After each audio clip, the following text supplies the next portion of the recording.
Daily exams knowledge channel में आपका स्वागत है। आज 3 दिसंबर के करंट अफेयर्स हम यहाँ पर पढ़ेंगे और इम्पोर्टेंट क्वेश्चंस डिस्कस करेंगे। The Gaganyaan and Artemis 2 space mission in 2026 are associated with which country? 2026 में गगनयान और आर्टेमिस 2 अंतरिक्ष मिशन किस देश से संबंधित है? तो ये है भारत और अमेरिका से। भारत का भारतीय अंतरिक्ष अनुसंधान संस्थान और अमेरिका की national aeronautics and space administration 2026 में होने वाले ऐतिहासिक मिशनों की तैयारी कर रहे हैं। इसरो का मानव रहित गगनयान जीवन मिशन और नासा का आर्टेमिस 2 मिशन ये मानव अंतरिक्ष और गहरे अंतरिक्ष अभियानों के लिए तकनीकी आधार तैयार करेंगे। गगनयान कार्यक्रम का उद्देश्य है भारत की स्वतंत्र मानव अंतरिक्ष उड़ान क्षमता विकसित करना, जिसमें अंतरिक्ष यात्रियों को सुरक्षित रूप से अंतरिक्ष में भेजना और वापस लाना शामिल है। पहला मानव रहित कक्षीय मिशन जीवन अस्थायी रूप से मार्च 2026 में प्रस्तावित है। इसे LVM-3 रॉकेट से प्रेषित किया जाएगा, जिसे अंतरिक्ष यात्रियों की सुरक्षा के लिए ह्यूमन रेटेड बनाया गया है। आर्टेमिस 2 मिशन ये 5 फरवरी 2026 से पहले नहीं निर्धारित है। इसमें 5 अंतरिक्ष यात्री होंगे जो ओरियन अंतरिक्ष यान में यात्रा करेंगे, जिसे स्पेस लॉन्च सिस्टम रॉकेट से प्रक्षेपित किया जाएगा।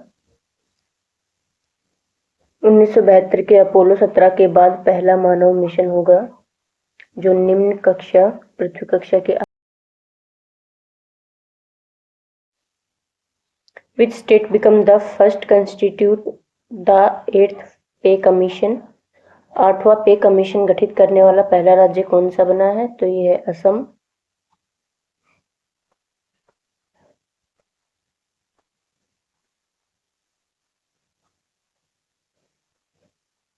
Recently, the central government appointed new chief justice for which 3 high court?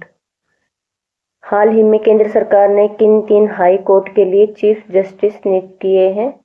तो ये किए हैं केरल, पटना और मेघालय के लिए।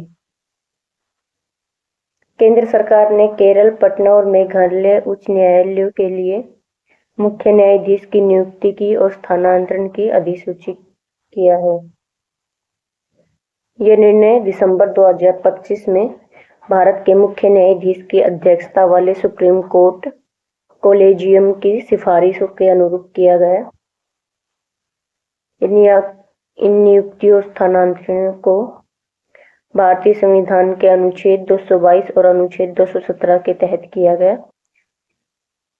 न्यायमूर्ति सोमेन सेन, जो वर्तमान में मेघालय उच्च न्यायालय के मुख्य न्यायाधीश हैं, उनको स्थानांतरित करके केरल उच्च न्यायालय का मुख्य न्यायाधीश नियुक्त किया गया है। वे 9 जनवरी 2026 को वर्तमान मुख्य न्यायाधीश न्यायमूर्ति नितिन मधुकर जमदार के सेवानिवृत्त होने के बाद पदभार ग्रहण करेंगे। न्यायमूर्ति संगम कुमार साहू, जो इस समय ओडिशा उच्च न्यायालय के न्यायाधीश हैं, उन्हें पटना उच्च न्यायालय का न्यायाधीश नियुक्त किया गया है। और न्यायमूर्ति सोमेन सेन के स्थानांतरण के बाद न्यायमूर्ति रेवती प्रशांत मोहित डेरे, जो कि बॉम्बे उच्च न्यायालय के न्यायाधीश हैं, उन्हें मेघालय उच्च न्यायालय के मुख्य न्यायाधीश नियुक्त किया गया है। Recently, who assumed the position of Vice Chief of the Indian Army, Indian Air Force? हाल ही में भारतीय वायुसेना के उप प्रमुख का पदभार किसने संभाला है? तो ये संभाला है एयर मार्शल नागेश कपूर ने। एयर मार्शल नागेश कपूर ने 1 जनवरी 2026 को भारतीय वायुसेना के vice chief of the air staff के रूप में पदभार संभाला है। वे एयर मार्शल नर्मदेश्वर तिवारी का स्थान ले रहे हैं। एयर मार्शल नागेश कपूर भारतीय वायुसेना के वरिष्ठ फाइटर पायलट अधिकारी हैं। उन्होंने राष्ट्रीय रक्षा अकादमी के पूर्व छात्र थे और 6 दिसंबर 1986 को आईएएफ के फाइटर स्ट्रीम में कमीशन हुए। एनडीए से दिसंबर 2085 में उन्होंने स्नातक की। केंद्रीय क्षेत्र में फाइटर स्क्वाड्रन के कमांडिंग ऑफिसर रहे। पश्चिमी क्षेत्र में उड़ान बेस के स्टेशन कमांडर और प्रमुख वायु आधार के एयर ऑफिसर कमांडिंग रहे। साउथ वेस्टर्न एयर कमांड में एयर डिफेंस कमांडर रहे और सेंट्रल एयर कमांड में वरिष्ठ एयर स्टाफ ऑफिसर रहे और मिग-21, मिग-29 के सभी संस्करण उड़ाए और उन्होंने 3400 से ज्यादा घंटे की उड़ान भरी है। उन्हें 2008 में वायुसेना पदक दिया गया और अति विशिष्ट सेवा पदक 2022 में, परम विशिष्ट सेवा पदक 2025 में और सर्वोत्तम युद्ध सेवा पदक 2025 में दिया गया।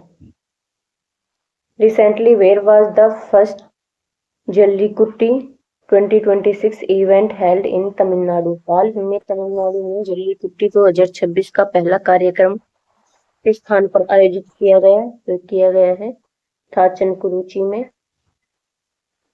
तमिलनाडु सरकार ने आधिकारिक रूप से 3 जनवरी को पुडुकोट्टई जिले के याचनकुरिची गांव में जल्लीकुट्टी 2026 के पहले आयोजन की अनुमति दी है। ये अनुमति पशुपालन, दुग्ध, मत्स्य और मछुआ कल्याण विभाग द्वारा जारी अधिसूचना के माध्यम से दी गई है। ये आयोजन पशु क्रूरता निवारण अधिनियम 1960 के अंतर्गत स्वीकार किया गया है। इस संशोधन के तहत जल्लीकुट्टी को एक पारंपरिक खेल के रूप में विनियमन के साथ अनुमति दी गई है। आंकड़ों के अनुसार 2025 में लगभग 600 सांड और 350 तामरों ने भाग लिया था। 4500 से अधिक दर्शक मौजूद थे। 2024 में 700 से अधिक सांडों ने भाग लिया और 22 लोग इसमें घायल हुए थे। Recently, who took charge as the head of the IAF training command? हाल ही में किसने IAF ट्रेनिंग कमांड में के प्रमुख के रूप में कार्यभार संभाला? तो ये संभाला है एयर मार्शल एस श्रीनिवास ने। एयर मार्शल एस श्रीनिवास ने 1 जनवरी को भारतीय वायुसेना के प्रशिक्षण कमान के air officer commanding in chief का पदभार संभाला है। Air marshal S Srinivas Bharat वायुसेना के वरिष्ठ अधिकारी हैं जिन्हें फाइटर संचालन, उड़ान प्रशिक्षण और प्रशिक्षण प्रशासन के व्यापक अनुभव प्राप्त हो। वो नेशनल डिफेंस एकेडमी के पूर्व छात्र रह चुके हैं। 13 जून 1987 को भारतीय वायुसेना के फाइटर स्ट्रीम में कमीशन हुए। श्रेणी ए के योग्य फाइटर फ्लाइंग इंस्ट्रक्टर वो रह चुके हैं। विभिन्न विमानों पर उन्होंने 4200 से अधिक घंटे की उड़ान भरी है। उत्कृष्ट सेवाओं के लिए उन्हें सम्मान प्रदान किए गए हैं। 2017 में विशिष्ट सेवा पदक, 2024 में अति विशिष्ट सेवा पदक। Recently, who released its new logo and mascot? हाल ही में किसने अपना नया लोगो और शुभंकर जारी किया है? तो ये किया है मोस्पी ने।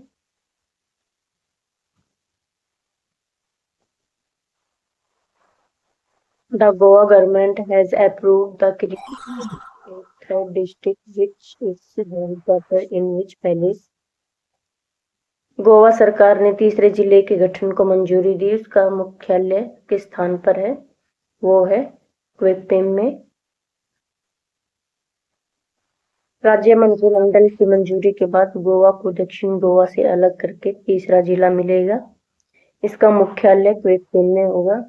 नए जिले में सांगुएम, धारबंदोर, क्वेप्पेम और कानाकोना तालुका शामिल होंगे, जिससे प्रशासनिक पहुंच और सेवा वितरण में सुधार होगा। A subsidiary of Aryaman Financial receive approval from the RBI to operate as Aryaman financial की सहायक कंपनी को आरबीआई से किसके रूप में कार्य करने की मंजूरी मिली है? ये मिली है गैर बैंकिंग वित्तीय कंपनी के रूप में। आरबीआई ने एएफएसएल की सहायक company Aryaman finance India limited को पंजीकरण प्रमाण पत्र प्रदान किया है। इसे टाइप 2 गैर जमा लेने वाली निवेश और ऋण कंपनी के रूप में मान्यता प्राप्त है।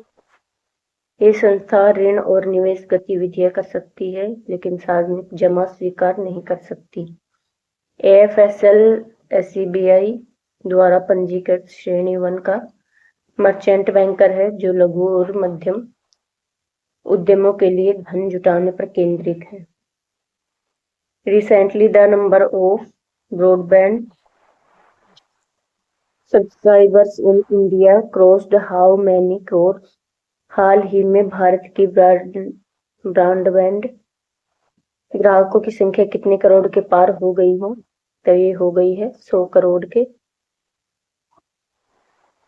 पीआईबी के आंकड़ों के अनुसार भारत ने नवंबर 2025 में 100 करोड़ ब्रॉडबैंड ग्राहकों का आंकड़ा पार कर लिया है। कुल ग्राहकों की संख्या 100.37 करोड़ तक पहुंच गई है, जिससे भारत एक अग्रणी डिजिटल समाज बन गया है। ब्रॉडबैंड उपयोगकर्ताओं की संख्या 2015 में 13.15 करोड़ से बढ़कर 6 गुना से अधिक हो गई है। ये वृद्धि किफायती डेटा, 4G, 5G के विस्तार, फाइबर से विस्तार और डिजिटल इंडिया के कारण हुई है। ये उपलब्धि डिजिटल शासन, फिनटेक, ऑनलाइन शिक्षा और स्वास्थ्य और नवाचार को बढ़ावा देती है। Recently, which 6-lane greenfield corridor was approved by the cabinet? हाल ही में कैबिनेट ने किस 6 लेन ग्रीनफील्ड कॉरिडोर की मंजूरी दी है? ये दी है नासिक सोलापुर अक्कलकोट कॉरिडोर को। कैबिनेट ने महाराष्ट्र में 337 किलोमीटर लंबे 6 लेन वाले नासिक सोलापुर अक्कलकोट ग्रीनफील्ड कॉरिडोर को मंजूरी दी है। इस परियोजना की लागत 19,142 करोड़ है और इसे बोट टोल मॉडल के अंतर्गत विकसित किया गया है। ये कॉरिडोर नासिक, अहिल्यानगर, सोलापुर और अक्कलकोट को जोड़ेगा। इससे यात्रा का समय लगभग 17 घंटे और दूरी 201 किलोमीटर कम हो जाएगी। Recently, what is the name of the export promotion scheme launched by the government? हाल ही में सरकार द्वारा शुरू की गई निर्यात प्रोत्साहन योजना का नाम क्या है? तो ये है बाजार पहुंच सहायता योजना। निर्यात को बढ़ावा देने के लिए सरकार ने वित्त वर्ष 2026 से 31 के लिए 4,531 करोड़ की बाजार पहुंच सहायता योजना शुरू की है। इसका उद्देश्य है भारतीय निर्यातकों की वैश्विक दृश्यता, बाजार पहुंच और प्रतिस्पर्धात्मक में सुधार करना। इस योजना में लघु और मध्यम उद्यमों, पहली बार निर्यात करने वाले देशों और कृषि, चमड़े के खिलौने जैसे प्राथमिकता वाले क्षेत्रों पर ध्यान केंद्रित किया गया है। यह योजना नए बाजारों में व्यापार मेलों, खरीदार, विक्रेता, ग्राहकों और व्यापार प्रतिनिधि मंडलों की सहायता प्रदान करती है। Who will host the World Police and Fire Game 2029? विश्व पुलिस और अग्निशमन खेल 2029 की मेजबानी कौन करेगा? तो ये करेगा भारत। राष्ट्रीय रक्षा विश्वविद्यालय गुजरात ये विश्व पुलिस और अग्निशमन खेल 2029 की 8 विधाओं की मेजबानी करेगा। ये प्रतिष्ठित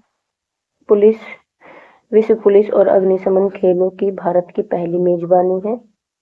इन आयोजनों में body building, bench press, cross country, indoor rowing और डॉक्टर शामिल है। आरआरयू ने एक समर्पित सचिवालय स्थापित किया है और 500 स्वयंसेवकों को प्रशिक्षण दे रहा है। RRU क्या है? तो ये है राष्ट्रीय रक्षा विश्वविद्यालय। मेजबानी से भारत की खेल कूटनीति को बढ़ावा मिलेगा। उन्नत खेल अवसंरचना का प्रदर्शन होगा। Where was the Sharadchandra Pawar centre of excellence in artificial intelligence inaugurated? Sharad Chandra कृत्रिम बुद्धिमत्ता उत्कृष्ट केंद्र का उद्घाटन कहाँ किया गया? तो ये किया गया है बारामती में। गौतम अडानी ने 28 दिसंबर 2025 को Sharad Chandra Pawar centre of excellence in AI का उद्घाटन किया। यह केंद्र महाराष्ट्र के बारामती में विद्या प्रतिष्ठान के अंतर्गत स्थित है। AI शिक्षा और अनुसंधान को बढ़ावा देने के लिए अडानी समूह के अध्यक्ष द्वारा पूर्णतः वित्तपोषित है। AI data science, machine learning, नवाचार और स्टार्टअप पर केंद्रित है। उद्योग अकादमी सहयोग और भारत के डिजिटल कौशल पारिस्थितिकी तंत्र को ये मजबूत करता है।